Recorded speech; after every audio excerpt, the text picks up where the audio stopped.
buttons to get everything going. Yeah, so good morning, one and all. One thing on my mind this morning, that's exceptional capabilities. Hopefully you can all hear me all right. But I can't even do what I wanted to do. Oh, there we go. It suddenly worked. Yeah, it kind of came out of that that conversation from last week, which was the whole idea about chi field theory, and chi field theory sparked further kind of thoughts, but also yeah, it's interesting for me because what tends to happen is that I have two various different platforms for spouting off, but one is obviously through Three Monkeys, and the nice thing about Three Monkeys is that I have John as my censor for that, which is great. So John keeps me on the straight and narrow, and allows me to, and my sort of crazier flights of fantasy, as it were, don't tend to be exposed through Three Monkeys. We tend to stick to Sheneng Qigong stuff as much as we possibly can. However, on this platform, you pays your money, you takes your choice, as they say. And you end up with me being able to kind of spout off on slightly different angles where I don't have John to censor me, which is, yeah, makes it interesting. So what am I talking about? I've long been a fan of an author who is called Jed McKenna, and Jed McKenna, nobody quite knows who Jed McKenna is. Jed McKenna is effectively an enlightened being. Morning, Sahara. Jed McKenna is effectively an enlightened being, and essentially he writes his stories. You wouldn't call them novels, and you wouldn't call them sort of, yeah, they're just, it's not even a biography. Very interesting. It's just kind of a spiritual writing, if you like. He writes from the perspective of an enlightened being. So because nobody knows that he's an enlightened being, we don't know, nobody knows who the author is, so we don't know whether he's an enlightened being or not. So he's just kind of writing these books, but it's absolutely fascinating. They're really great books to read. So his name is Jed McKenna, and he wrote an amazing trilogy of books, first off, whose name has just escaped me, but I can sort of dig them out from my bookshelf and remind and tell everybody about it. In fact, I think it might even be on my resources pages on quantumqigong.co.uk. Anyway, so Jed McKenna talks a lot about his experience of what it is to be an enlightened being. And he's very funny and very, very, not rude, that's not the word at all. He's not rude, but he basically sort of says, don't come here, unless you absolutely 100% have to, and you have no other choice. Don't come here. Don't head down that road to enlightenment. It's tough story. And he talks about this, I think it's his phrase that I've often used, which is this idea of death of your ego by 1,000 cuts or something like that. He has a very sort of, it's all very dramatic and very funny, actually. But he really does, present himself as a Taoist, totally flowing in the Tao with no, well, I say no preconceived, because you can have a preconceived, and you are allowed to plan. Hi, Rosie. You are allowed to plan when you're kind of making this sort of, when you're making your path as an enlightened person. Planning is one of the things that's most difficult to get round, this whole idea of how do we deal with planning when we're supposed to be in the present moment. So I've often talked to my teachers about that, and the idea behind planning is that you think to yourself, right, I'm going to go to China. Okay, where's the flights to China? Book the flights to China and walk away from it. That's it. It's not about sort of thinking. It's not about going through some huge. Well, perhaps you need slightly more. Perhaps you need a slightly bigger process than that, which would be, check the diary. Okay, everything seems to be clear. Check with the wife. Yeah, that seems to be okay. Have I got enough money in the bank account? Tick. book the flight, let's go. As simple as that. And that's what planning should really be, rather than, well, I'm going to spend 2 weeks kind of looking over the flight details and I'm going to, research it for 6 weeks on TripAdvisor to see if I'm making the right choice. If it feels right for you, the idea is just do it. Just do it, get it booked, forget about it, move on, come back to the present moment. So everybody's able to plan. There's nothing wrong about planning. Of course it is thinking about being in the future, but think about being in the future for a moment or two, and then bingo, sorted, and then carry on. And then one day in your diary it'll come up and say, going to China tomorrow, and you think, oh, right, here we go, better do some packing. And then away you go, that's it. So that's the kind of the thinking in the moment bit. And I'm not quite sure why I even started thinking at the moment, but I think this is probably just a sort of an example. One comment I would always make about thinking in the moment, planning the future, thinking about the past, which was pointed out to me, I think, by no, I've forgotten the spiritual teacher's name, but it's that idea. Every single moment you use thinking about something that's happened in the past is a present moment that's wasted. So it's double the amount of time that you're actually wasting. It was actually Brian Hubbard, Lynn McTaggart's husband, who wrote a wonderful book about that, and that was a great observation. So it's a double mistake, because not only have things gone wrong in the past, you've also spent time thinking about them, so you're sort of doubly wasting the time where the things went wrong. And I sort of thought, yeah, he's absolutely right about that. And the same is true of the planning and the future thinking. If you're spending all that time out there, you're not spending your time actually enjoying what's happening here. So you keep your planning to a bare minimum. And this was this kind of idea from Jed, that he lives in this kind of free-flowing life. Jed McKenna, I'll just repeat his name again, name check it. He lives in this free-flowing life. Jed's been very fortunate, I suppose, because what has happened is that he's written half a dozen books, and I have no idea what sort of that they keep being published. So I assume that people are buying and that he's making some money from that.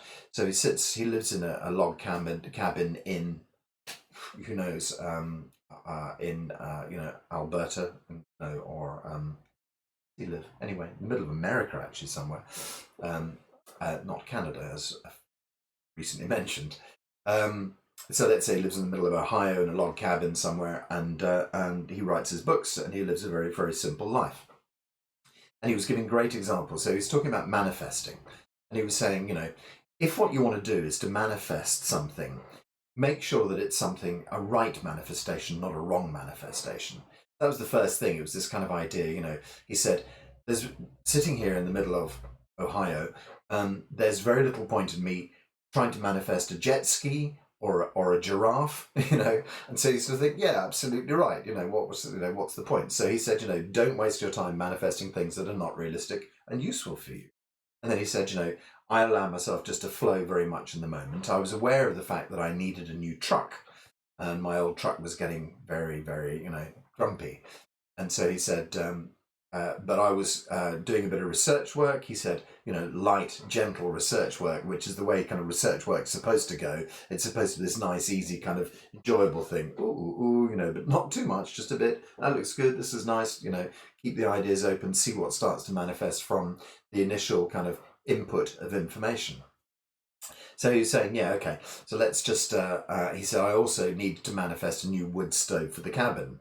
So he said, I was in town one day, a lady ran into the back of my car, and she, crushed the lamp, and she did a bit of bending of the metalwork and things like that.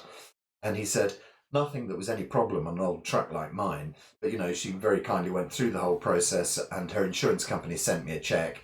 And he said, interestingly, it was within $20 what was required to buy me a new stove. He sort of said, the universe just kind of gave him a new stove without him having to lose anything. And he said, the universe doesn't seem to mind insurance companies. They seem to be fine as far as the universe is concerned. I thought, yeah, okay, great, because you often sort of think about insurance as being, oh, bloody hell, insurance. But actually, it seems that he says, the universe doesn't mind insurance after all. And so he then said, a couple of weeks later, he'd sort of taken his eye off the ball about getting himself a new truck. So a tree fell and crushed his truck entirely, killing it stone dead. And his insurance company bought him a better new truck. And so it's that kind of like, just being in the flow, being aware of what's required in your life, having a kind of general flow forwards, and just allowing life to manifest these things. I thought that was rather a nice story about manifestation. He's sort of saying, manifestation is not this, it's not prayers and incantations. There's not a special formula for it. It's about living your life in the right kind of way that, things will just ultimately automatically manifest for you. You don't have to be, I think, in one book I read, you had to manifest for, had to hold a strong thought for more than 57 seconds or, some such thing like that. There was a whole kind of formula behind making these things much more, available and more powerful. And what actually he's just saying is that what you need to be doing is living your life in the Tao, in the flow, and actually just allowing things to come to you at the right time when you require them. And also this whole idea that you might know exactly what the right thing is a fallacy. So you have to just sort of, open yourself up and sort of say, it'd be lovely if a new car arrives to me. I'm currently doing that at the moment, so I'll let you know how I get on with it. My car, fantastic. I would never say anything about it. I've had it for about 10 years. It's beautiful. It goes incredibly well. When you get that little idea, you think to yourself, it could be time to start thinking about making a change. Okay, so here and now, I state to the universe, I'm open. I'm looking for the way for a new car to arrive. And then it was interesting because Jed then sort of said, he said, if you want the jet ski or the giraffe, there's always the other way, which is just to open your bank account and buy it.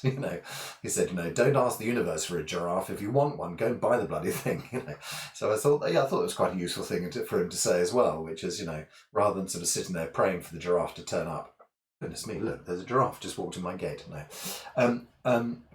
Yeah, if you want a giraffe to turn up, then he sort of said, there are other ways to get your giraffe. Don't just ask the universe to deliver the giraffe. So you think, okay, yeah, makes sense. If you're working towards, things in a right kind of way, with a very, very open, so, who knows what situation my car situation is going to bring about. If I want a new car, and I was to get it, perhaps that would block the possibility of me instantly moving to China, where I couldn't use a new car, and what I needed was a bicycle. Okay. So just to say, I'm not actually planning to move to China. Don't do that. I'm planning to stay here, and a new car would be great. But you see what I mean? If I'm forcing something to happen, it may preclude something else entirely from coming about. So if you're really kind of gritting your teeth and spending all of your time, trying to make this thing happen, then what you're actually doing is blocking all possible futures. And just that gives me a side loop, how these things work, about channeling. And so I used to channel a lot and basically sit and meditate and see what ideas flowed through and how that information came about. And it was interesting because people would say to me, can you tell me if I'm going to, move to China next week? And I'd sort of say, possible. That seems to be something that's open there as a future. So to try and describe, even vaguely try and describe, I've never even thought about it, but how to give you the sensation of what was coming through from a channeling. And so that was what I used to have to try and describe to people, was the idea that the information that I was receiving was like a photograph taken from a drone. Okay, just very keep it up, modern. A photograph taken from a drone where, now I can hear John echoing in my ear. John always talks about the beautiful. Is it Chuanzu, who writes about the eagle who flies over the landscape? It's much more beautiful. The eagle who flies over the landscape, and he looks down and he sees the patchwork of the fields below him, and then the sparrow who's hopping around eating the little pieces of grain on the ground. Are you the eagle or are you the sparrow? Yeah, so anyway, in channeling aspects, it felt like the eagle-eye view of people's lives. it felt like you could sort of say to someone, that seems like a good idea, but that doesn't seem like a good idea, but that's also a possibility, and this is a possibility, and this is another possibility. And it sort of seemed to give a patchwork, but it didn't seem to give much of a kind of like a future view. All it sort of said was, it feels right for you to pursue that idea for the time being. But having stepped outside of the door, that possibility may change. And so that's why, for one reason, to me, it seemed like not a particularly useful thing to offer people. It sort of seemed to me to this kind of like idea that, I could give people a snapshot of where they stood and sort of say, well, that feels good, but that doesn't feel good. But also have to say to people, I can't promise you that's not going to be that those set of circumstances won't have changed by the time, by next week. And so at the moment, this thing you're asking me appears to be well starred. And that was all, that was all it could really do. And I suppose the possibility people would be then to plough off and start a whole business doing, selling snow to the Eskimos, and then discover that in 2 weeks' time it's been a financial disaster, and come back and say, you told me that would be a good idea. But, so it seemed like a very sort of fruitless task in a way. Just the kind of idea that it was a bit short-lived. And so it was me helping to look into their lives. And what I understood was it was more important for me to learn how to teach people to look into their own lives. Because if you can look into your own life on an everyday basis, then why not? Then check in with yourself. So better for you to learn how to do these things than to have someone else vaguely tell you who thinks it might be 90% right. So that was one of the reasons that I stopped channeling, was because I felt that there was always going to be 10% of my own judgment in with 90% of the story I was telling people. So, and even so, people found that very helpful and very effective, just to get any kind of pointer. When you flip the coin and 50-50, it comes up, heads, comes up tails, it's kind of like, well, what the hell am I supposed to do? How am I supposed to make a decision from this current world viewpoint, this what am I looking for? This human stance. How am I supposed to make a judgment on anything? And then you find that, there's a little bit of extra help that can be given in some sort of way if you learn how to tune in to your own abilities. So that's where we came in right at the very beginning of the conversation. Some of you guys just joined in. That's where we sort of started off with that I've been thinking about EC being extraordinary capabilities. We'll get back to that in a minute. So anyway, so now we're talking about the idea that through channeling, I found that what was happening was that I was giving people vague pointers, but that was enough to help people. It was just like, anything at all in what appeared to be a completely 50-50 world. If you can make it 51-49, that's better than nothing. You've given me a slight idea of what direction to move in, so I'm going to go in that direction. So it's quite satisfying to be, able to help people and give them a little bit nudge in what appeared to be the right direction for that time. And so, but what I realized was that it seemed to be very, very limited, the advice, and so I decided to stop channeling. What I actually found was that when I started working on people physically using medical Qigong, that what then happened was that I found myself with ideas popping up that I was able to say to people, and that felt much more real, being actually physically in contact with their bodies and then saying to them, what about this? And I remember one particular, no, it doesn't matter. Started now, I should finish. Don't want to leave that one hanging out there. It seems it seems egotistical, but I would like to just use an illustration of what I was talking about. Having worked on this person physically, and then suddenly out of nowhere saying to him, "Why did you give up playing the church organ?" And then I had to kind of look around and think to myself, "Who said that? Where did that come from?" It literally just came out of my mouth. It's just a very odd thing. And the guy burst into tears.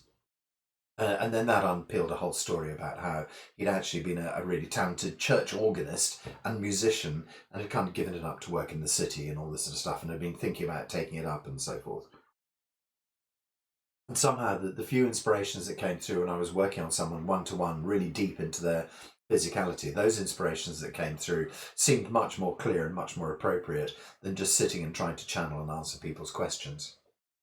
Anyway, so I left channeling behind. And what I feel is that it's much more important for you to find out how to answer those questions for yourself rather than to go to someone else. Sure, if you're in extremis and you have no other ideas, why not give someone else a go? Just to, to get a little sort of signpost that might help. But really, it's about the idea of, if you're thirsty, is it a good time to start digging the well now? So the answer is no, just in case you didn't get it. The idea is that, dig the well 3 months before you get thirsty. And so the idea with that, of course, is that it would be a good plan for you to start thinking of ways to learn how to find this internal information. And of course, spoiler alert, Qigong turns out to be one of those ways quite regularly. Everything I say leads back to the same point. Qigong, unfortunately, and not always. Occasionally, I hope to testify for the fact that there's occasionally other ideas that come out of these monologues. But yeah, Qigong is often the case. We'll get to extraordinary capabilities in a minute. See how I'm sort of, fishing and drawing you along. It's like the way the comedians do it, hopefully. Start 12 stories off and maybe remember to finish one of them. That's how it works with me, unfortunately. So anyway, so we got to this idea of extraordinary capabilities. We'll go around to that again. And as an aside, what do I do to kind of end up asking, when I end up, in dire straits, thinking to myself, what am I going to do? What on earth am I going to do about this? And a fine example of it recently was my mother. She's in her 90s now. She lives up in Scotland. Our family's not really clustered around there at all, unfortunately. She never wanted to move. She wants to live in her house. We want her to move so she can live with me, live with my sisters, live with anybody, just to have some support, but she's fiercely resistant to that. So we decided, right, the best thing for Mother is just to move her. We'll just make it happen. And I said, I'll put my hand up for that. And the family kind of went, right, okay, are you sure? And we talked it through several times and we were thinking about it.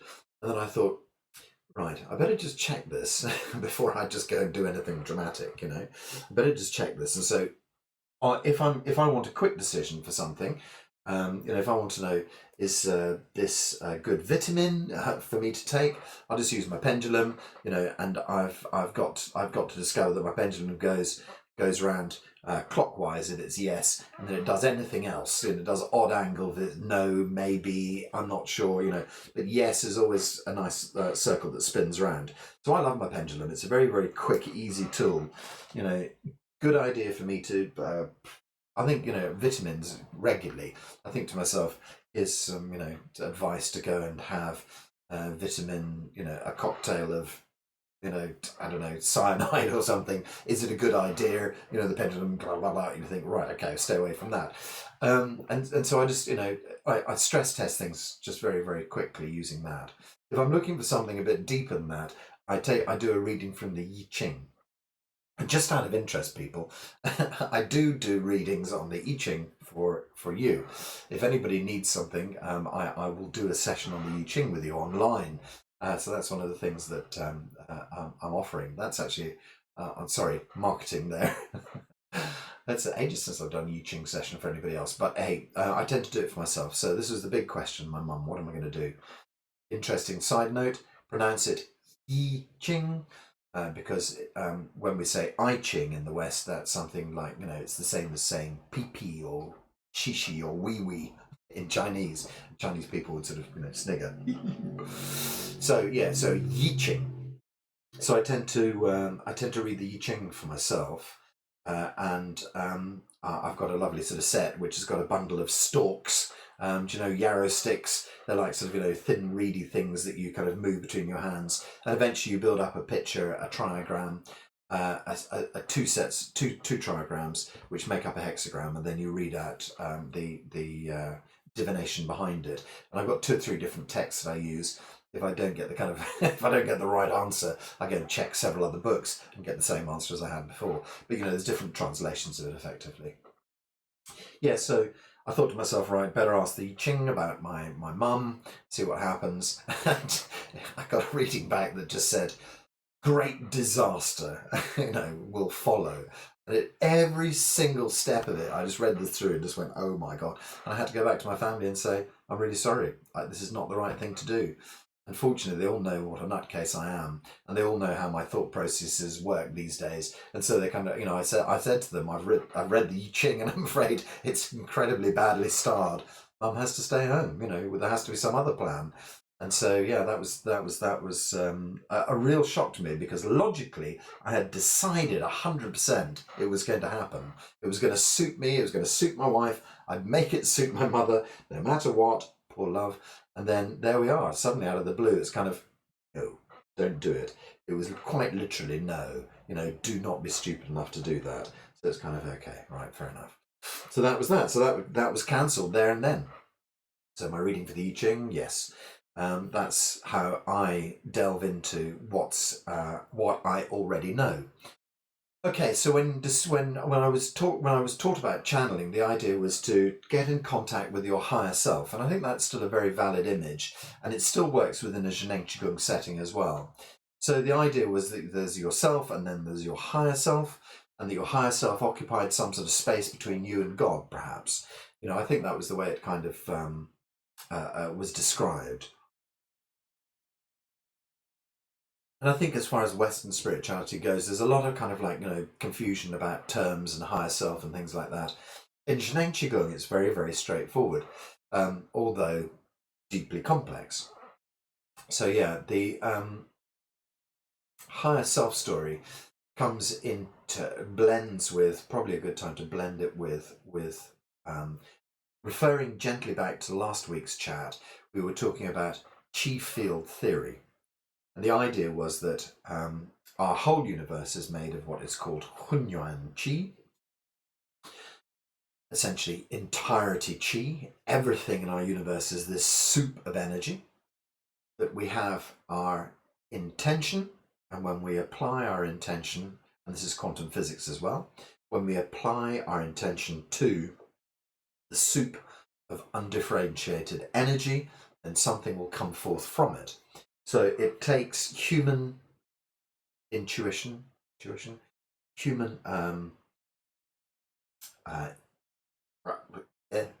letter I, instinct, no, whatever, you know what I mean, insight, whatever. It takes the human interaction with the chi. You're probably all screaming at the screen. No, you know the word. It takes our intention. There it is. Took a little while. It takes our intention to start to materialize things from the chi field. So it takes us back to Jed McKenna and the manifesting stuff. And so one of the things he says about manifesting stuff is, don't force it, don't push it. You don't have to kind of grind it out. Manifesting has to be joyful, easy, comfortable, relaxed. Just let it flow, man. And so that was Taoism. That's the real kind of idea about Taoism. We don't push. Very good. Thank you. Alan says, Teacher Lou refers, true self, higher self. Exactly, Alan, you're quite right.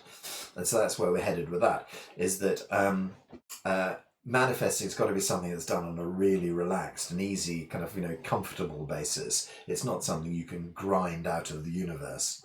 And so, we've got our true self, our higher self. And that's exactly what we're trying to kind of work through with the Zhineng Qigong. But nice to see that in the whole sort of chi field theory that quantum physics follows that idea as well. Undifferentiated chi can be turned from a wave into a particle by using a human observer, and that human observer is essentially our intent. You apply your intent to something and you start a ball rolling. The nice thing about it is that, as I was saying, don't try and manifest something daft like a giraffe, because there's no point. The universe is just going to look at you and go, really? And then perhaps it'll give you a toy giraffe to make you laugh and see how stupid you were. Open up a cracker and a giraffe will drop out and you go, yeah, okay, I get it. Although what you'd be doing with a cracker at this time of year, I have no idea. However, hey.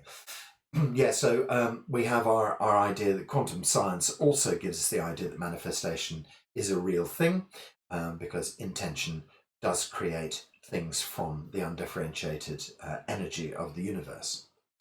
So Hunyuan Science tells exactly the same thing as well. Dr. Pang's scientific theory, he basically says exactly that. What we're doing is we're using our true self, as Alan's pointed out, our higher selves, to kind of manifest our reality, our lives. So I wanted to move a little bit further into this whole Zheneng Qigong science idea. So we have the structure of the universe, and that's how it looks at the moment. Is this idea that we've got our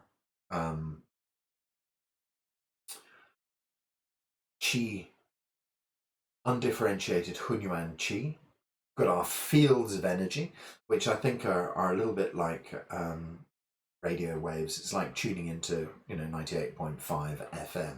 You're going to get the information from whatever that Radio 1 or whatever that is. You're going to get that information. So if we're tuning into what is effectively called the Zheneng Qigong Qi field, and that's what we do. If you don't know what I'm talking about, that's what we do when we start our practice first thing in the morning. We always you'll hear the teachers say things like, connect your feet into the earth, connect your head into the heavens, allow your mind to relax, body calm, blah, blah, blah. Dissolve into the chi field, gather back from the chi field, harmonize with chi. And that's essentially what's happening, is that you're using your mind to set up a state, to connect you into a state. And what we all do is we all do that, and we all connect into the Zheneng Qigong state, which is an idea, an ideal, if you like, that was formed by Dr. Pang. So Dr. Pang decided, set up his medicine's hospital, understood the dynamics of the universe, and said, right, okay, so everybody who tunes into this idea of Zheneng Qigong is going to put themselves into the sort of healing bubble that I'm creating with my mind. So on a daily basis, he created a Zheneng Qigong field with good information in it. What is that good information? Zheneng Qigong heals me easily. My practice is good for me. My whatever, all these kind of ideas, whatever ideas are put into the Qi field, that's available for you. So when you start your practice off and you do connect into the earth, connect to the heavens, blah, blah, you're actually plugging yourself into the information network that allows your body to understand healing at a deeper level. Okay, so Dr. Pang created the Qi field, and then it gets reinforced by I think in the end he created, sounds like Frankenstein. He created something like 500 teachers in his time there, teaching. It might have been 2,000, not quite sure.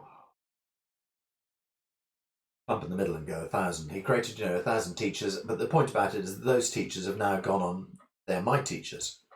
So I've got sort of second generation lineage from Dr. Pang. Now, there's lots of martial arts people who love that kind of idea. So Dr. Pang's teachers, for instance, as Alan mentioned, Teacher Lu, Teacher Ling, Teacher Wei, Teacher Jude, all these teachers who have been my teachers, give me that lineage from Dr. Pang, but they also have passed on the information. But they have also fortified the Qi field themselves by constantly going back to that idea and constantly adding healing stories, healing information into it. And so that makes it a very powerful and potent place for us to practice. So we're kind of practicing Zheneng Qigong in this field along with everybody else. And that's the kind of the field theory that we were discussing last week. This week, we're looking at the kind of the mechanism. So how does that work? So higher self, what's that all about? Okay, so higher self is essentially the spark of you, the essence of you, and I may diverge slightly when I talk about soul and spirit. And for me, I've had a long time battle about why is it called soul, why is it called spirit. To me, they feel completely different things. They don't feel like the same idea, but people just use them interchangeably in a kind of like a... And it was maybe one of you kind of people, somebody who pointed out to me that if you look at the writings of the Kabbalah, the tree of life, you discover there are two paths that eventually join, and they eventually join at enlightenment, effectively. But the two paths are exactly that, sort of soul and spirit. And it always felt different to me. Mother Teresa felt very different to Dr. Pang. Dr. Pang doesn't seem like a sort of heart-loving, person like that. Sometimes he's got some quite sharp edges, apparently. He's not a sort of a clear-cut, sort of all heart kind of person. And on the other hand, Mother Teresa is totally heart. And I think we have this kind of, separation in ourselves, heart and mind, that kind of thing. And I think one is a path of mind and one is a path of heart. And I think you have to have both of them to finally get to your enlightenment spot. But I don't think that there's just only one way. I think you need to have and cultivate both aspects of these. That's why when we do these Wednesday things, we often branch out into doing compassion meditations and things like that. And other times we do kind of like what I describe as kind of like mind activated meditations, if you like. So this, oddly enough, you might not believe there's a design to what it is that I do here, but there is actually a design to what I do here. There are sort of separate paths that lead us towards this goal. Okay, so true self, higher self, it's just equals. Use those terms identically. And essentially, let's say, I think from a sort of Western spiritual kind of model, what tends to often happen is the idea that, a slice of God is implanted inside of you, and you live this 3D existence, and then you die, this little slice of God goes back, the water drop returning back to the ocean, those kind of ideas. I think that's a sort of, a very simplistic way that you have a slice of, the universe inside of you, that you are connected. And so we use a term quite regularly in Zheneng Qigong, which is called Yuan Ti. And Yuan Ti is essentially both that kind of spirit, soul inside of you, both the mechanism that makes all of those work, and also the connector between you and the entire universe. So essentially, we are cultivating our Yuan Ti. So whilst we do our physical exercises, we build our bodies up, we make them nice and strong, we give a great platform on which to then start to balance out our emotional selves. When we balance out our emotional selves, the storms subside, and then eventually what is revealed, is your spiritual self. That's the idea of Qigong as a tool. So Qigong is nothing more than a tool, it's just simply that. It's a good way to get yourself fit and healthy. It's a good way to ensure that the qi flows well around your body. It's a good way to ensure that you live a long, healthy life. And I think that's one of the interesting things. I can't remember where I saw the observation recently, was that we're able to now live into our 80s and 90s very easily, but our standard of health rarely matches our age. And so it's all very well to be able to live to 80, but if for the last 20 years of your life you're bedridden, where's the joy? What's the fun of that? Yippee, modern medicine, tick. Is that a win? I don't think so. Just to keep someone's heart moving around is not a sort of a genius idea. What's actually required is for us to find a way to lift our standard of life to our longevity levels. So that's what Qigong's there for. It's to do that for you. It's to ensure that you're able to live a long, healthy, happy, flexible, bendy life where all of the bits work. Okay, so that's Qigong, but more than that, when you have the physicality of your body worked out, what tends to happen is we then have to work out the emotional things. As discussed countless times on this particular call, so much of it happens from the years 0 to 7 or 8. That forms who you are. That's where the bulk of all of the problems come from. Back to mum and dad. Sorry, mum and dad. Of course, I am somebody's dad, so I am the source of these problems myself. It's just the way it is. That's what we're given. This is the anchor that we carry around in our lives, the cross we have to bear. And eventually, you have to work your way through those. If you wish to live to 90 being a happy, calm, relaxed person, you have to get rid of the baggage from your childhood. So I think that, and it's fair to say that it's not just childhood. Clearly, during adulthood, you pick up a whole set of other challenges, but I think that they spin out of what you've learned originally. So, um, just to illustrate that, if you feel that you've been belittled by your parents, then chances are you get into a relationship where the same thing will happen to you again, a work, thing where the same thing will happen to you again. Those things are no less damaging, but they have their roots back in another pattern, as it were. So when we've got ourselves fixed physically, we then start to look at how to fix ourselves emotionally. And the nice news is that when you do your Qigong, lots of those things iron themselves out anyway. You just find that they no longer have the same kind of problems. Sometimes you're required to find new and interesting routes. And it was for exactly that reason that I decided I didn't think I was making enough headway. So I went to see our marvellous friend. I don't know if any of you guys know Hazel Newton, who is a wonderful hypnotherapist and regressionist, past life regression. That's also, I went to see Leonard Orr in Virginia to learn rebirthing, because everything was about my birth. Won't do that story today, but it was all about that. And so, I used some external tools, not only Qigong, to help me sort of move the project along a bit more quickly. And so I don't say that, Qigong is the answer to everything.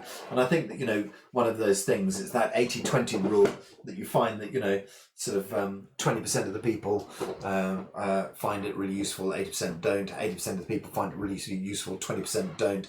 And for me, Qigong, 20% of it, I haven't been able to really get to the root of it yet.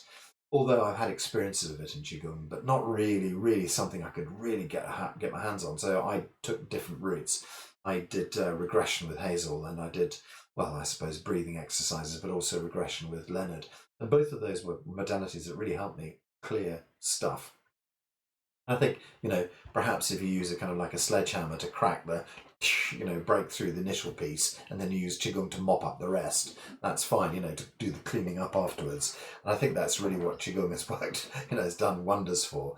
After having broken all of those things, I can always find a way back to Qigong just to do a bit of push and pull, and, and everything sort of, calms itself down afterwards. So yeah, I was very glad that I'd gone into all of those different settings with my toolkit available to help me. My toolkit available to sort of save me after I'd sort of been through the difficult times that both of those experiences brought up. So, as we go through life, we build up our ego, we build up our second-hand self, we build up all the information about ourselves, we create it, and what happens is that beautiful, shining jewel of your true self gets covered over as layers and layers and layers. And so that's one of Teacher Lou's. He sort of says layers of rubbish laying on top of your true self, and your true self can never really shine. And so what you have to do is you have to take away all the rubbish till eventually you can reveal your true self and get your way back to your source, as it were. So that's kind of what we're doing. What we're talking about is ways to help with that. Okay, so I'm going to take one last side fork down the road of paranormal abilities, supernormal abilities, exceptional capabilities. I wonder if I can find that little thing that Dr. Pang. Right, just give me a couple of seconds while I dig into my notes. Let's read something to you.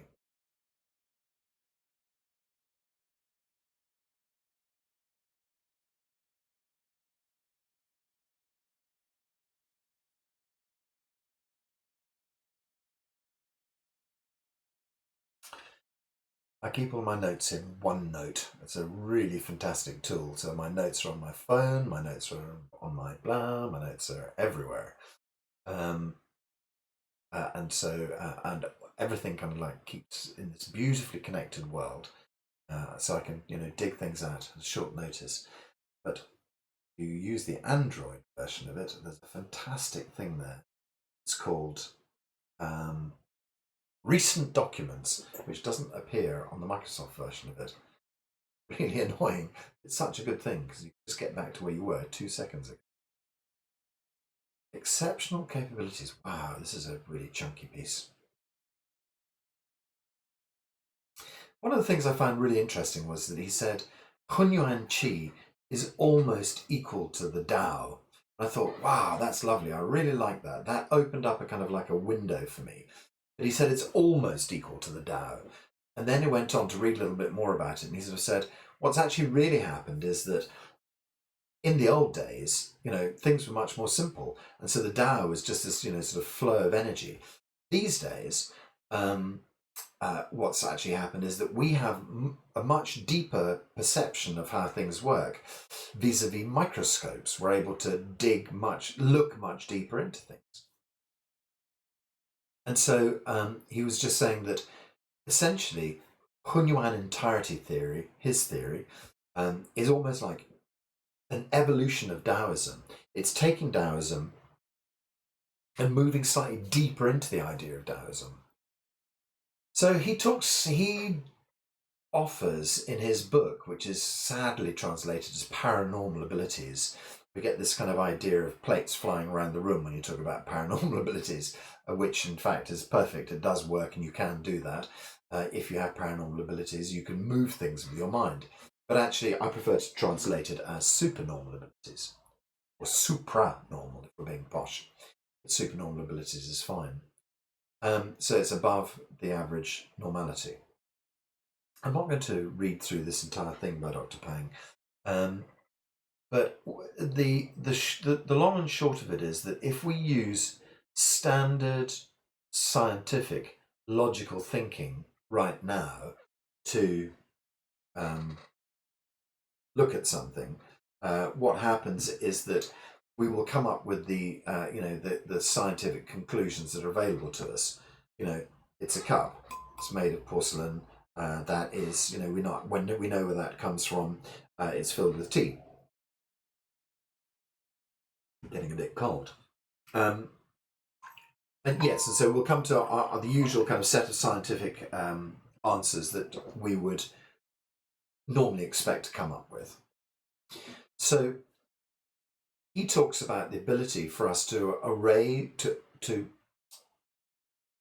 raise our own abilities so that we're in a situation where we are able to use. Okay, let me just see if I can pick out the phrase he used. Okay, he says, for instance, some skilled craftsmen have plenty of indescribable experience. They can only tell you to do it this way, and if you follow suit, eventually you'll be able to do it. They can't tell you why you have to do it that way. So do we call this science or not? And he sort of said, in recent years, we're finally getting to the idea that this is a type of science. Scientific understanding of perceptual knowledge is getting higher. Such perceptual knowledge is no longer something general, partial, or fragmented anymore. It's wholesome, as in holistic. It is a complete thing. That's to say that modern science is going through a conversion phase between perceptual knowledge and rational knowledge. So he basically says there are two ways to apprehend the objective world, to grasp the objective world.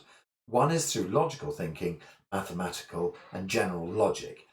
The other way is through practice, and is how he uses the word actualization, which is, I'm not really sure of the definition of it. Actuality, sort of drawing the more than the reality of it. So this so-called indescribable knowledge has in fact progressed to the state of holistic apprehension. For instance, an old mechanic can tell you whether an engine is in good condition just by touching it, just by listening to it. How do they do that? Different vibration from an engine allow an engineer to perceive the condition of the engine. This is an experience through many years of practice. You can tell the difference between the holism of a normal engine and an abnormal one. And so what is the holism of an engine? The holism of an engine is both its physical structure, also its function, and the characteristics when it's running. It's not just the physical aspect. It's not a combination. It's not only a combination of the gears, the bearings, the shafts, the pistons. It's the holism of the physical machine and its functional aspect. The holism of an engine is a combination of the physical holism, the functional holism exhibited by the engine. The holistic entity, of course, is related to the physical structure, but without the ability to run the engine, the function will not be shown, the holism is not present.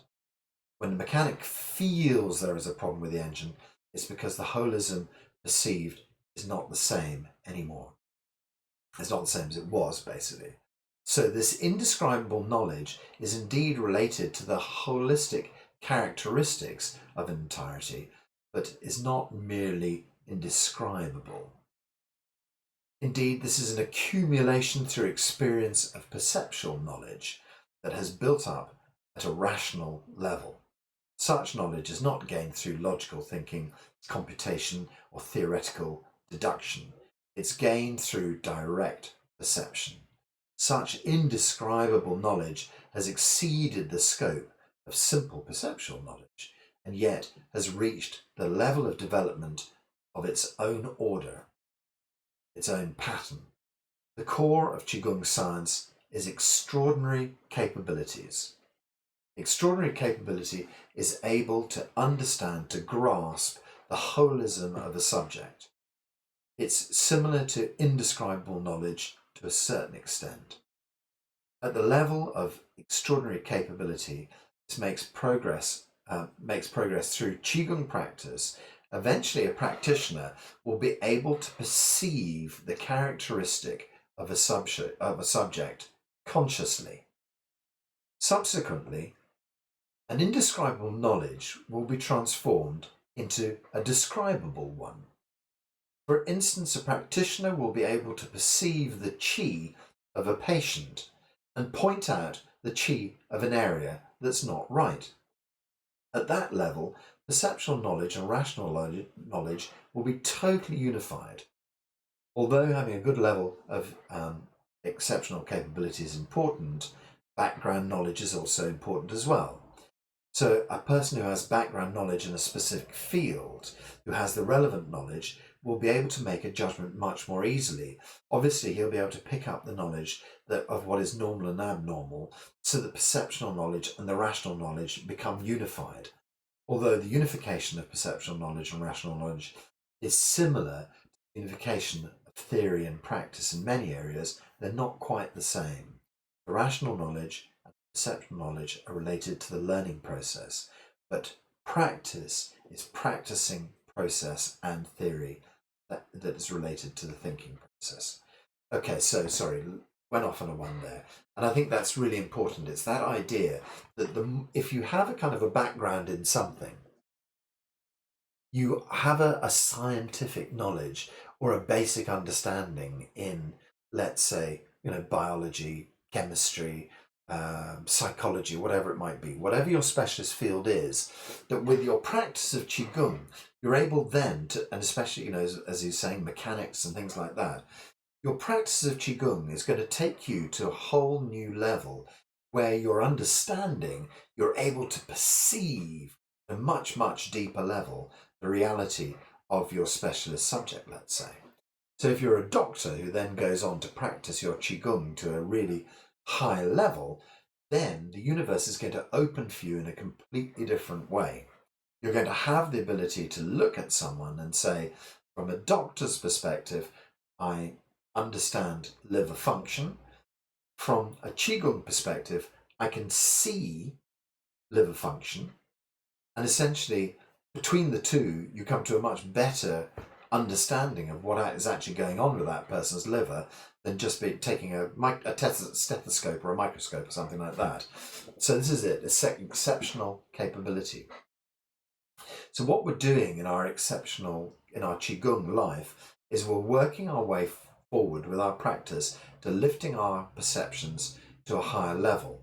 And so that takes me briefly back in a very, very shallow way to my ability to tune into that client and have him say, and say to him, why did you give up playing the organ? Having no idea where that came from. that was a tiny little dash for a moment of exceptional capability opening and somehow channeling the information through to him that really hit a spot. You know, I was able to understand him at a level that was beyond what I was working with, was way beyond the information that we'd exchanged on a verbal basis. So I've had those sparks, and I'm afraid to say that's not something that is, you know, constantly daily pouring through me. I understand that the more I work with it, the more I do perceive these things, and I perceive them in ways that I really don't expect. You know, I'm not. I'm kind of just leaving it open in that kind of open, gentle way that we talked about. You know, that Jed McKenna talked about manifesting, keeping it as a really open, easy kind of like, you know, subject, not trying to force it because I have no clue where my particular set of exceptional capabilities might lie. I'm just kind of plodding along the path in the hope that something will turn up eventually, you know, and I keep faith that it will do. Okay, so here's the news, I suppose, is that if we keep our Qigong practice going, if we go deep enough, we're going to cure the body. If we go deep enough, we'll settle our emotions. If we go deep enough, we'll start to experience true extent of our universe, our place in the universe. And also, if we keep it going, we're going to be able to develop our extraordinary capabilities, and with that will come, and that is, you know, where the edge of kind of enlightenment lies, I suspect. It's about that ability to be in the Tao, to be in the flow, to understand your place in the universe, and to stay in that kind of universal mind more often. As a side effect, you'll find that your extraordinary capabilities will start to come to the fore. You'll start to find that you're able to then, you know, who knows, we've heard all sorts of stories. Doctors who can see inside other people's bodies, um, people who can move physical objects with their minds. The Medicine's Hospital, there were people who's in the kind of scientific research department. There were people there who were able to look deeply inside, without a microscope, look deeply inside materials at the chi structure of materials. So the chi structure of materials, for instance, was for them to be able to understand the chi structure of concrete and then use that information to structure concrete using chi in a different way, so that instantly concrete became 30% more structural load bearing than any standard type of concrete.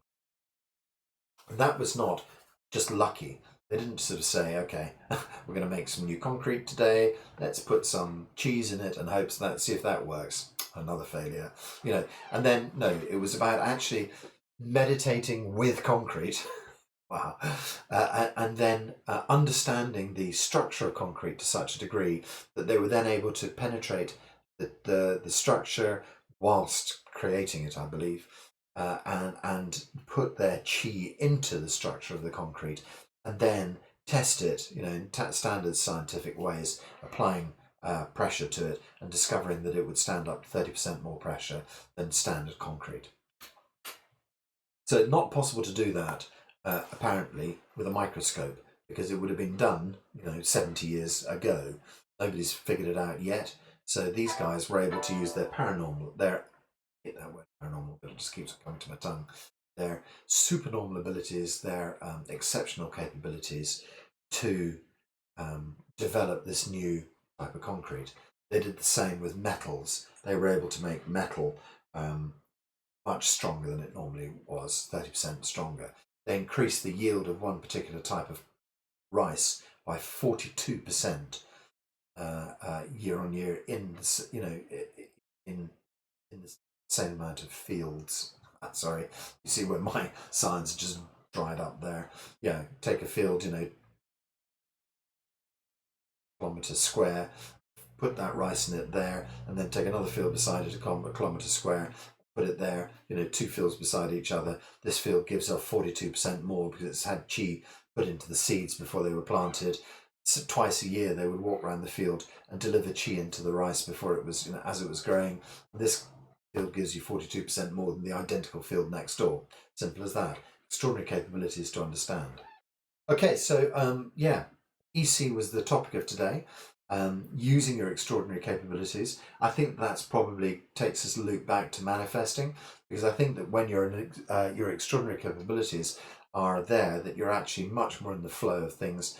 By the fact that your extraordinary capabilities have arrived, I think that that then means that you are necessarily in the flow of what used to be known as the Tao, and now it's known as the Hunyuan Chi field, Hunyuan Entirety space, because that seems to be Tao upgraded, you know, Tao 2.0. And ooh, yeah, I like that. Tao 2.0. I'm going to use that. Watch that turning up all the time. Tao 2.0, and I think that you would then be naturally able to manifest whatever it is that you require in your life. Not the giraffe. You'd be able to manifest, you know, a life that flows in the direction that you require. Manifest health inside your body. Manifest, you know, yeah, you get the general plan. Because if you're in the flow, those things will be part of your general life. Okay, having said all of that, I think what we need is a tool to actually help us manifest our higher selves. And so there's plenty of tools. And so if, okay, I'll just do a little bit of advertising for various things now. If you go onto Dao Heart's website, DAOEHEARTS, daohearts.com. That's my one of my teachers, Teacher Way's website. They call themselves the Big Harmonious Family. That sounds cultish, but it's not. The Big Harmonious Family. They have a section there where you can download books. Paranormal Abilities by Dr. Pang is a fairly heavy-duty read, and it's a fairly kind of sciencey book, but you know it's interesting. And inside there are 10 different tools to, and making that up, you know, there's a number of different tools to help you to develop your paranormal abilities. But also on there are all the other books that Teacher Way has kindly translated into English for us. He's done the world a huge service by creating these amazing books in English. And so, you know, you start off with Dr. Pang's basic books. I've got a version of them that I can post you on my website, which is by another teacher, Teacher Liu. But also the ones that Wei translated are up there as well. So you get the sort of, you know, the starter book, and then you get the later methods book, and then you get Dr. Pang's Hunyuan Entirety book. Then eventually you can get the Paranormal Abilities book. And, you know, to dive straight into paranormal abilities, it's better that you have a structure and understanding of Zheng Qigong. I've not done it much justice here today, but, you know, it gives you a kind of general idea of where these things lie. And that if you feel you're ready to start delving into your paranormal abilities, why not? But for me, there's only one tool that I've really used on a regular basis. It's not true. There's probably 3 tools, and we've used quite a few of them here, that I use on a regular basis to help sort of develop this aspect. One of them is right angle breathing, so I'm sure you're familiar with that. If you're not, I'm going to teach you again. We're going to do a little bit of right angle breathing. Then, well, let's see where we go. I think probably what we'll do today is La Chi, because we haven't done a decent session of La Chi for a while. So I think 10:05, we'll normally finish about 10:30. What we'll do is probably about 5 minutes so of right angle breathing, just to get ourselves into a nice deep state, just to experience right angle breathing. And then what we'll do is we'll work through a La Chi set. Okay, let's just jump ahead. La Chi, the standard healing tool that Dr. Pang uses a lot. What we're doing is today, we'll split it out the way we used to do, which we haven't done for a while. Let's give ourselves time to work on La Chi from a few different aspects. So let's do a 3-part La Chi healing session. In part 1, we'll work with something physical in our bodies. So think about something physical in your body you'd really like to fix. And La Chi, I'm sure you're familiar with it, opening the hands, dissolving, drawing back into your body a brand new physicality. Okay, so the first is going to be physical. The second set we'll do, and we'll probably just do 5 minutes of each. The second set we'll do will be a healing for some emotional aspect or some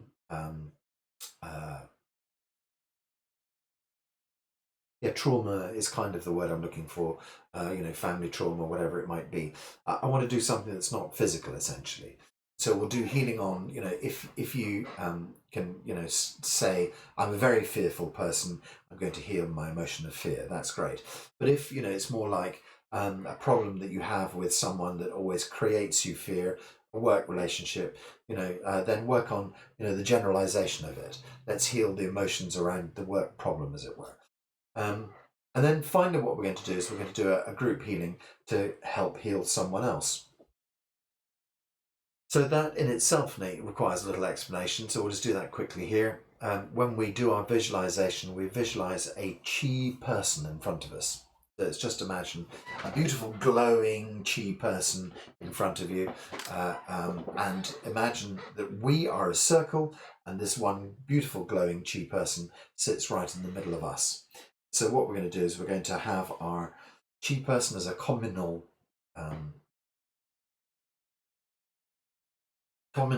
gatherer of all of our chi intention. And essentially what then happens is that we are going to sort of focus on this lovely chi person, and we're going to send all this lovely chi to this chi person. So all of our chi goes to this chi person, and then it gets distributed out to whoever we would like to introduce to the chi circle. So, as an example, I visualize this beautiful chi person. All of my healing chi is going to this chi person. And then for me, I bring an image of my mum and I kind of project her in there so that she is getting all this lovely healing chi. I'm not going to tell you who we bring. You don't have to tell who you want to bring.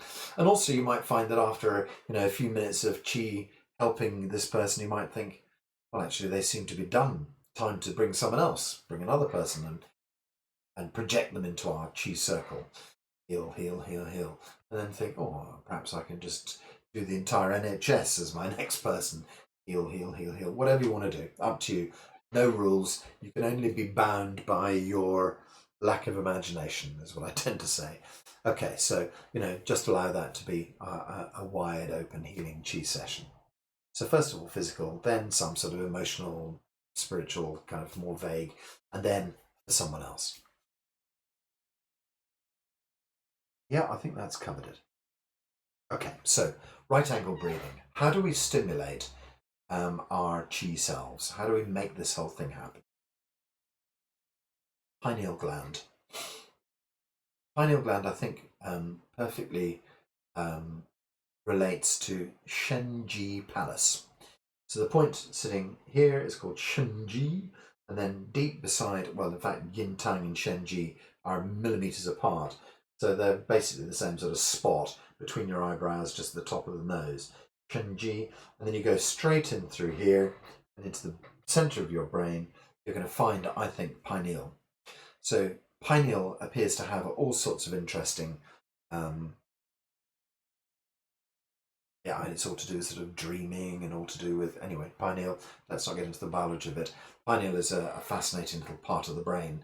And so we're going to be breathing in through the third eye, deep into the pineal gland to make the pineal gland glow. But also we can use Bai Hui. So Bai Hui is on top of the head. And you can find Bai Hui by taking your index finger, kind of running it straight up in front of your ears, the top of the head, and then just lay the next two fingers beside, and that gives you a kind of idea of where Bai Hui sits. So you go up to the top and then go finger, finger, and that where your ring finger sits is more or less where Bai Hui is. So on top of the head here, it's kind of, I think, directly above pineal, above the top of your spine, and I think you can also go in sideways to hit pineal this way, front to back to hit pineal this way, top to bottom. What comes out on the bottom, this is my little favourite one, which is if you really curl your tongue back along the roof of your mouth, occasionally some people find there's a little kind of dimple in the roof of your mouth, and I think that is below the pineal gland. There's lots of sort of stories from Tibetan Buddhism, I think, that tell you about an elixir that will, when you concentrate, will issue from your pineal gland and will drip out into your mouth. Sounds a bit weird. Brain juice. kind of like, that you can, that high level practitioners are able to kind of like, experience this kind of nectar that comes from this little, anyway, maybe. This is me sort of pulling together a whole load of strands from all over the world, many different cultures. Okay, so we've got our pineal gland in the centre there. We're going to do our right angle breathing. So think about the horizon, looking out to sea, a line in the distance, a place where yin and yang are in perfect balance. So we're kind of extending ourselves out from pineal, out through the third eye, disappear off into the distance to the perfect balance of yin and yang. When we breathe in, we're going to draw back through the third eye, focus it deep into the centre of your brain. So the third eye is often described as, well, eye is a lens. It's a lens that focuses energy deep into the centre of your brain. And then the next axis is to breathe from the centre of the brain out through Bai Hui up into the blue sky. So blue sky chi, everybody can, you've probably got a blue sky with a bit of luck. Imagine that beautiful blue sky chi. Perfect, clear, clean, up in the heavens. And as you breathe in, you draw this beautiful blue sky chi deep into the centre of your pineal. As you breathe out, you extend out to the horizon. Breathe in, you draw from the horizon back inside. Breathe out, up into the blue sky. Breathe in, back into the pineal. Let's do our right angle breathing.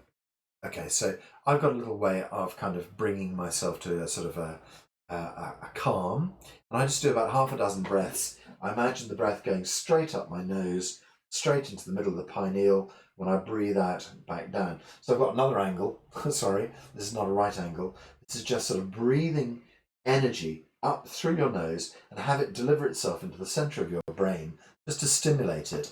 There's a kind of, it's possible to sort of draw a line straight in to the point we're looking at, using your nose as a kind of an axis. So for me, I just take half a dozen deep breaths in through the nose into the centre of the brain, kind of stimulate the centre of the brain. Then I go off right, up, forward, up. Get the plan. Okay, so sit calmly, sit comfortably. I'm sure you already are. Nice straight back and relax.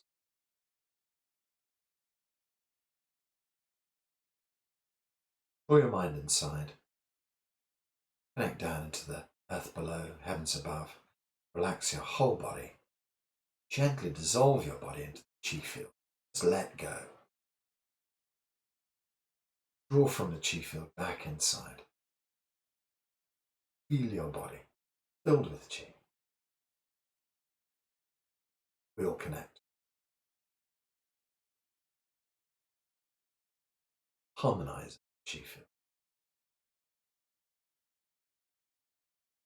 We're just going to take a few nice gentle breaths in.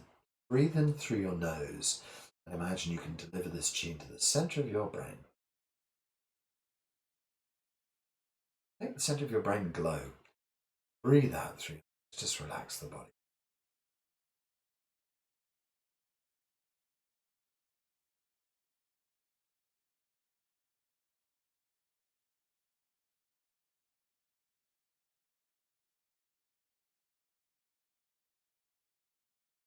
Breathe into the center of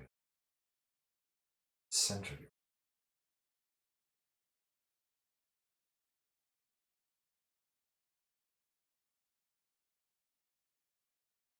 more breaths.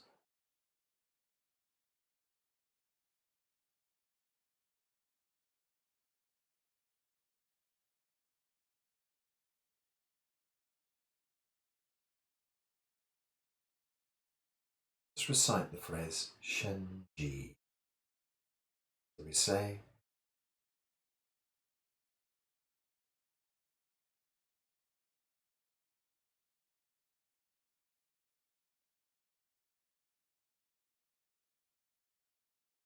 Shen.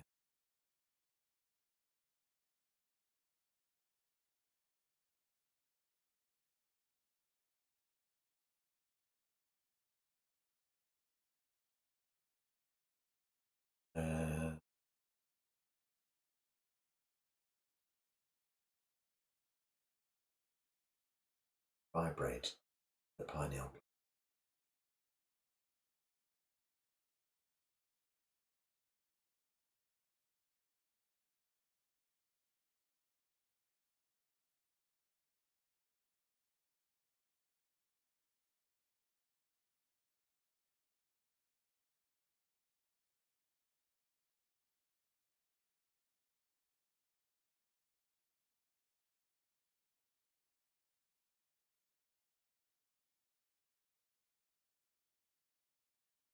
Chin.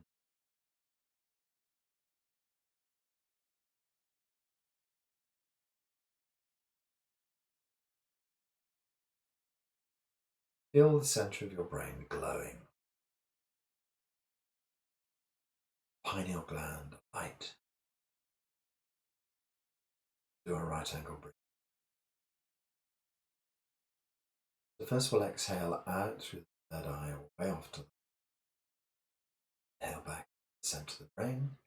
The next 10 breath will exhale up into the blue sky and inhale down to the brain. We'll just keep that going. Start off just by drawing a breath into the center of your brain. Illuminate the brain. As you exhale, go out through your third eye, way off into the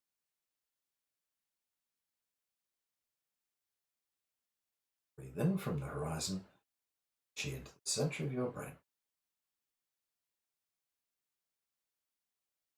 Now exhale up through Bai Hui, up into the blue sky.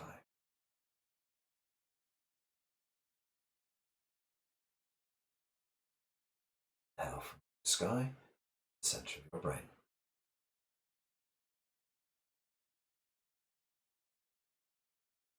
Exhale forwards and out.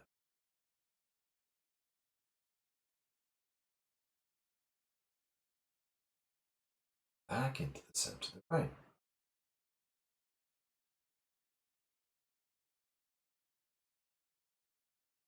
Exhale up into the blue sky through.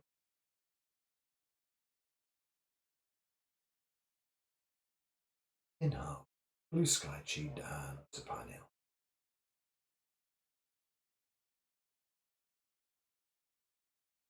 For the third time.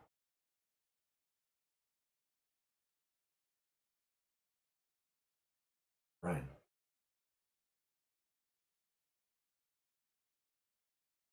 Up for the third time. Sky chi. Center of your brain.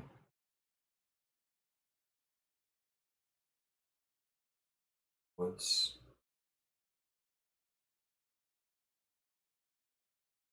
Chi in.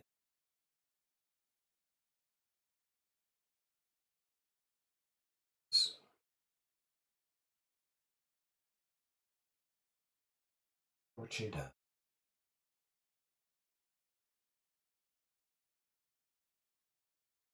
Out through the horizon, back inside. Up into the blue sky.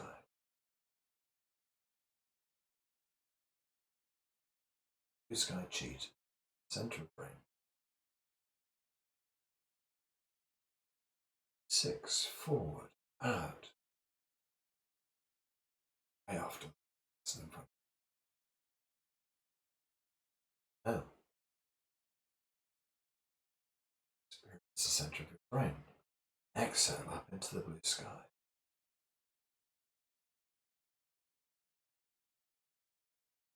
To the pineal. 7, out. Way off into.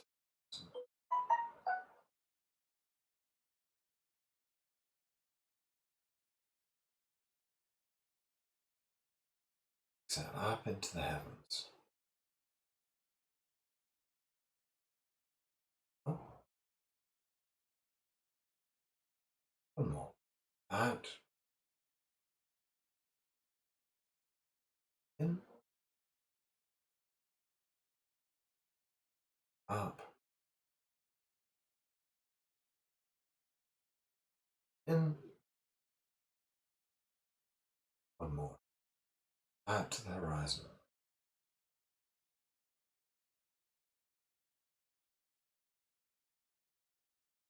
up to the blue sky.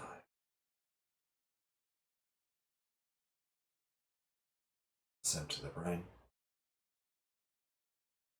Gentle breathing, just see the center of your brain glowing. Extraordinary capability. Center of your brain, illuminate your whole body with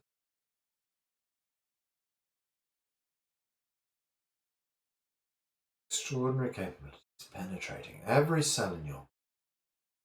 Fill your body with chi. Fill your body with good information. Begin to understand your body on a much deeper level.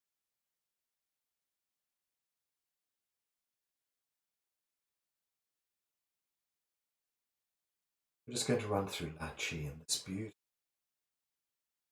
calm state. Simple open and close. Too common. So first of all, it's going to be our physical. So concentrate your mind for a moment. Physicality of your.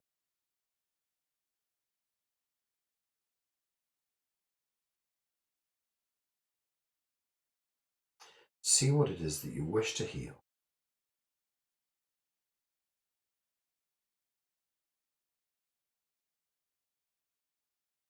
Deep inside.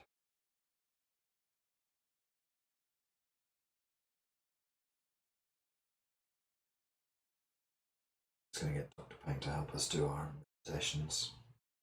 Stay there for a moment.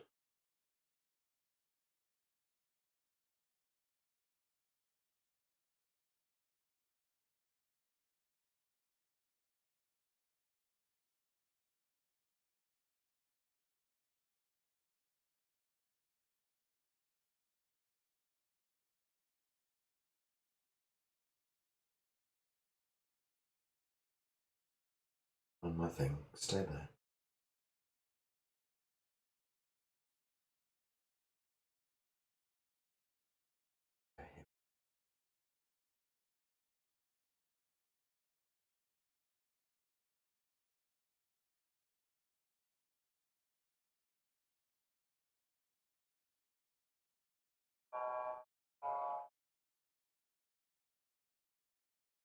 It's not the right thing. It is the UH of body and mind journey. Oh, deep thing. Lovely. Body mind. 1 second.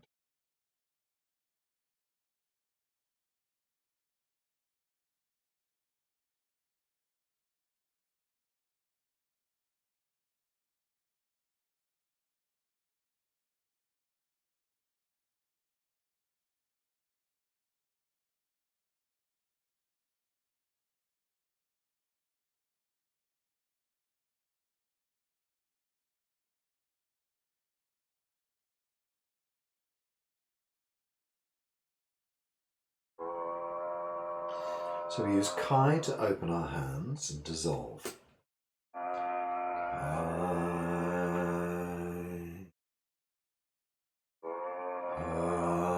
We close our hands towards each other. Your physical problem, open it up. Her draws fresh chi deep inside to solve. Letting go of our physical problem. Chi flowing deep into your body too.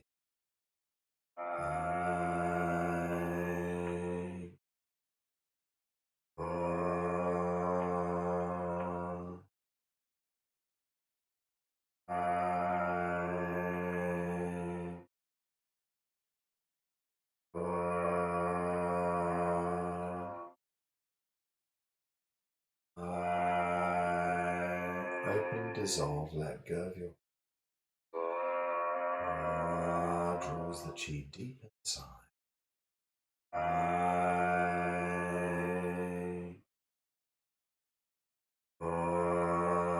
Chi penetrates to solve your problem.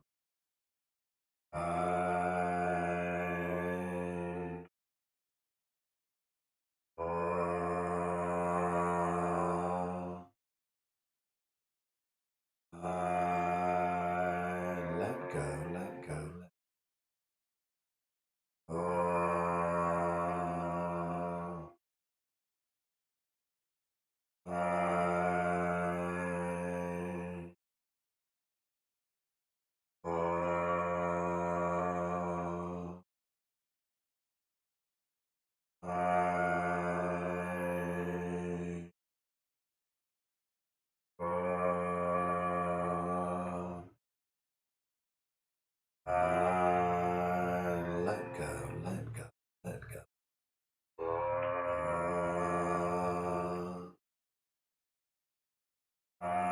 see your physical problems dissolve, dissolve, dissolve.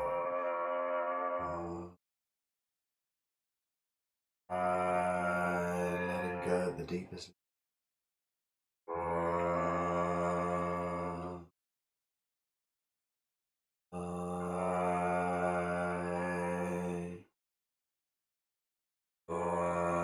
Chi flows deep inside. Resolving. Chi flowing deep inside.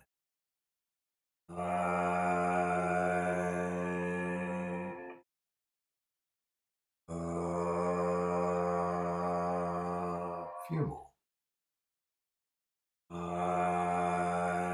Problem dissolves, dissolve.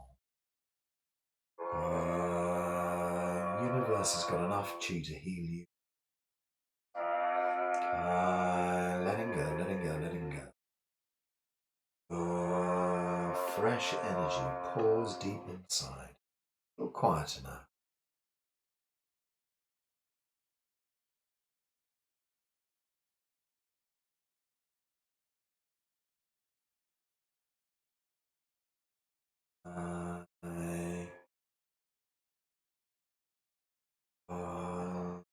To the last two, silence.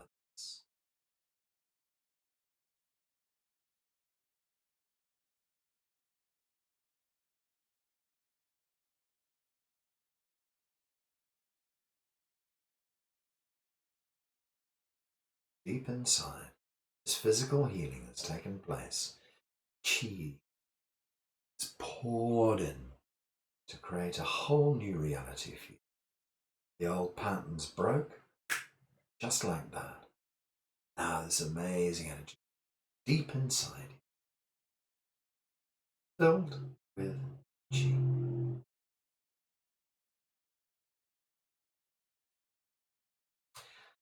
Right, let's look at the emotional, spiritual, whatever it is you choose, pattern you choose to break in yourself, the relationship you choose to heal, whatever it is you wish to work with. We'll run through another session, Dr. Pang, see where he's at.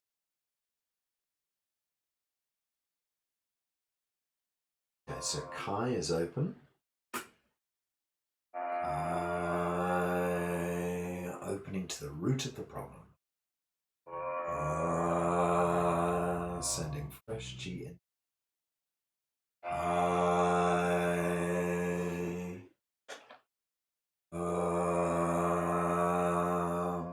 Aspect of you totally dissolves it. Replaces it with great new. If it's a problem with someone else, it dissolves.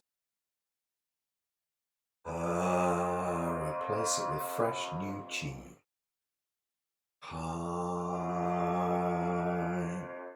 Open, let go. Chi flows deep inside.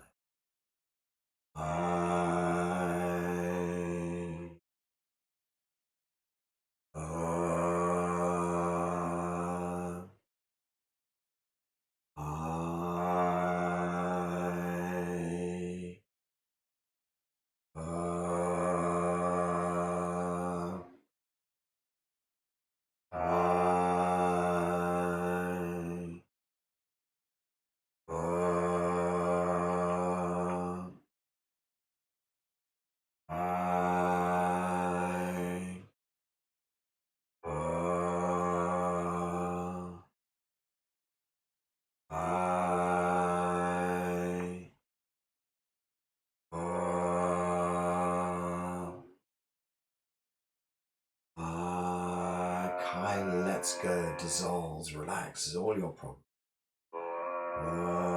Brings fresh new energy into you. Let go, let go, let go. These old patterns no longer serve you. Let's go. Brings in great new energy to heal you.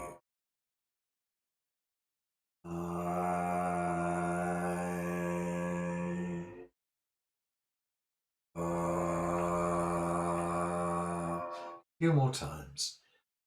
And dissolve to the deepest root of your problem. Fill it with fresh new chi. We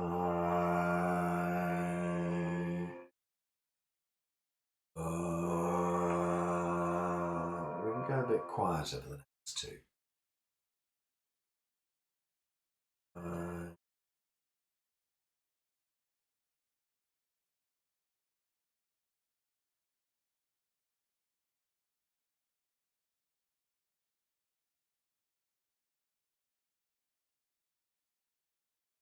The last two, silent.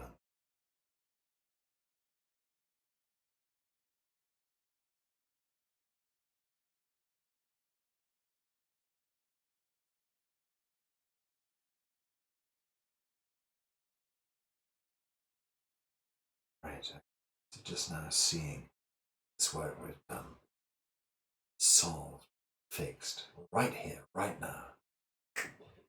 Right now. Not tomorrow, not next week. Make the healing take right now. Feel the change at the deepest root level, knowing that things have shifted.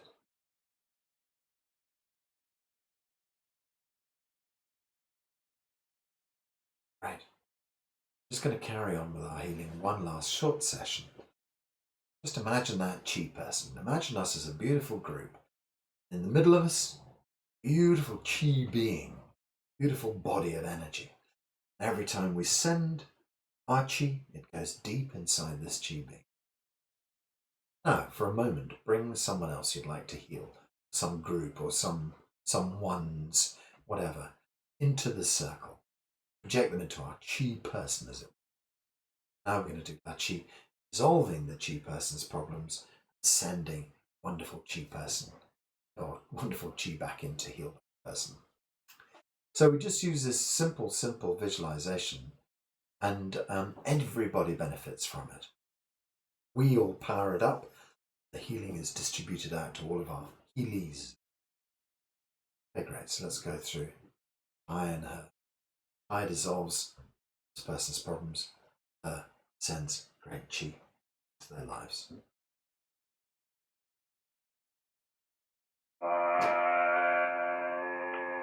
Open, open.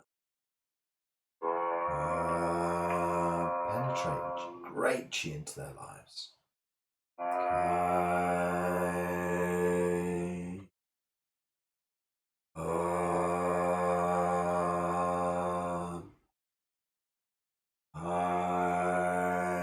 We dissolve all of them.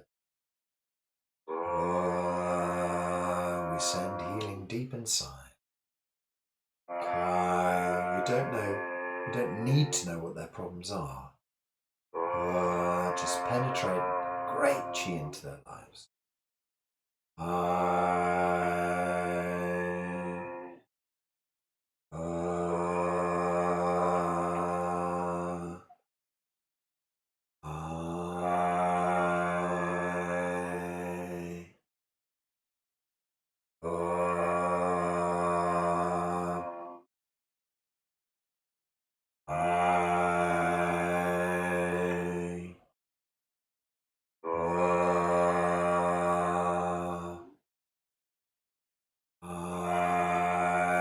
Dissolving all their problems. Penetrating chi deep into their life.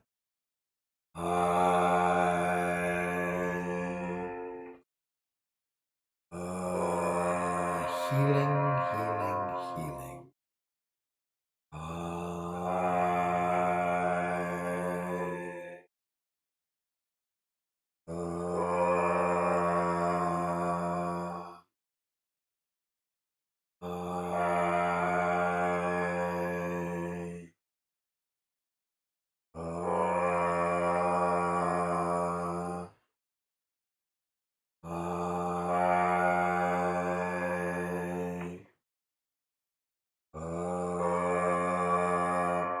Just a few more to heal these people.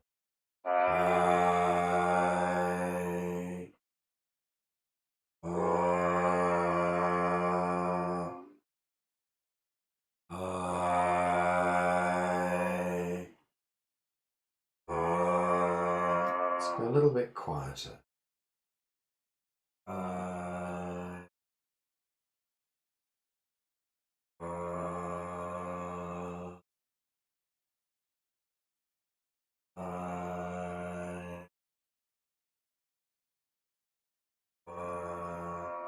Final two, we'll just do in silence.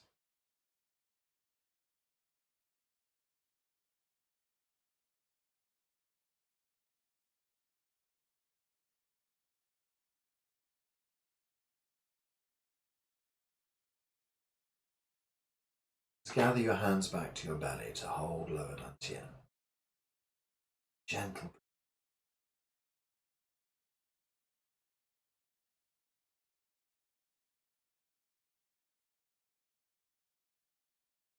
As you sit here, feel the physical healing you did for yourself. Feel the emotional healing for yourself. Know that this has penetrated deeply into your life, changing everything. Just like that. Know that this healing you've helped someone else change their lives too. Know that deep in their lives something is moving.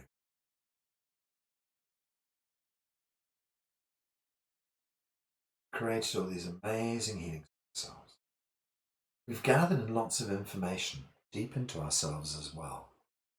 This information makes changes at a fundamental level for us. Information percolates into the cells. Qi flows around our body. Healing comes about right now. Put a big smile on your face. Feel every aspect of it filled with Qi. Healing now. All functions of your body returning to perfect working. Let's gently massage around lower dantian. We can just gather all the Qi from the body into this space here, so any excess Qi gets gathered. You go around half a dozen times, 9 times, just go around to see what feels right. You finish, we can go back the opposite direction, circling, gathering Qi inside, closing the system down, holding all this energy in, resetting ourselves for our day. And then we just stop with our hands on our tummy, smile on our face. And when we're ready, we slowly open our eyes and release the hands. The body a bit of a move, whatever needs to stretch.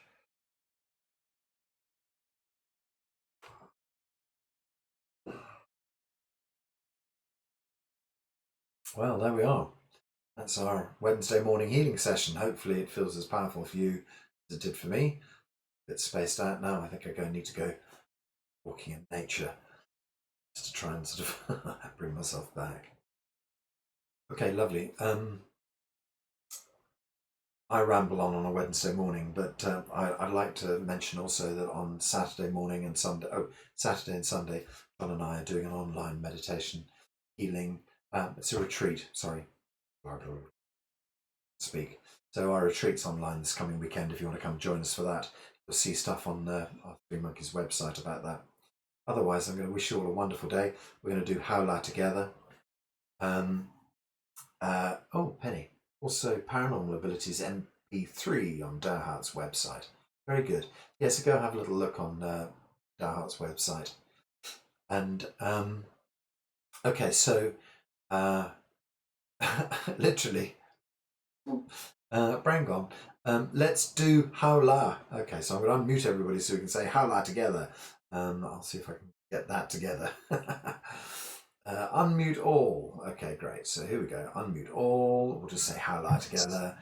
Okay, so I'll count 1, 2 in a nice sort of steady, easy way, and then we'll say Howla.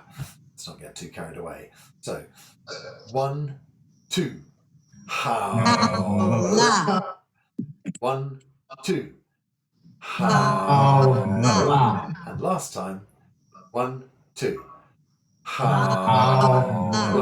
Howla means everything is good already. Everything is already fixed. Thanks for being here today. Good to see you all. Thank you. Howla. See you soon. Okay. Bye, everyone. Bye.